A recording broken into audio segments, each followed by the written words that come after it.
Hi hello నమస్తే అందరికీ నమస్కారం. దూళ్ళపల్లి ఫారెస్ట్ అకాడమీ నుంచి ఫారెస్ట్ ఆఫీసర్స్ ట్రైనింగ్ అయిపోయిన వాళ్ళందరూ దుషర్ల సత్యనారాయణ గారి ఫారెస్ట్కి రావడం జరిగింది. వీరందరూ కూడా ఇప్పుడు వెనకాల కనపడతా ఉన్నారు.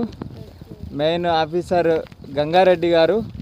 సార్ని తెలుసుకుందాం ఎక్స్పీరియన్స్ ఈ ఫారెస్ట్లో ఎలా ఉంది. ఓకే, ఇంటర్వ్యూ చేస్తావా? Okay, one of the important man-made forest Satyanarayana గారు చాలా కృషితోని 70 ఎకరాలలో ఎన్విరాన్మెంట్ ప్రొటెక్షన్ అండ్ బయోడైవర్సిటీ ఆస్పెక్ట్లో చాలా అంకిత భావంతో ఫ్యూచర్ రిక్వైర్మెంట్స్ దృష్టిలో పెట్టుకొని ఒక డెడికేటెడ్ అండ్ సిన్సియర్గా వర్క్ చేశారు.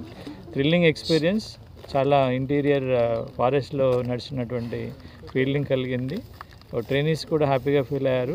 కేవలం ఐ ఫారెస్ట్ నేచురల్ ఫారెస్టే కాకుండా మనిషే సృష్టించినటువంటి ఒక అద్భుతమైన ఫారెస్ట్ 70 ఎకరాలలో విస్తరించింది.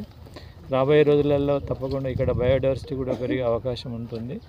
ఇక్కడ ఉన్నటువంటి ప్రజలు, ఈ చుట్టుప్రక్కల ఉన్నటువంటి ప్రజలు, సూర్యాపేట జిల్లాలో ఉన్న ప్రజలందరూ కూడా ఆదరించి దీన్ని సంరక్షించడానికి వారంతా కృషి చేస్తున్నారు. దాంతోపాటుగా ప్రజలు కూడా అవగాహన పొంది మన రాష్ట్ర ప్రభుత్వం చేపట్టినటువంటి స్వచ్ఛంద వనమహోత్సవ కార్యక్రమం అనేది ట్రీ అవుట్ సైడ్ ఫారెస్ట్లో విపరీతమైనటువంటి చెట్లు పెట్టి వీరిని ఆదర్శంగా తీసుకొని మీరు కూడా మీకున్న జాగాలో మ్యాన్మేడ్గా మీరు కృషి చేసి ఫారెస్ట్ క్రియేట్ చేస్తే చాలా అద్భుతం.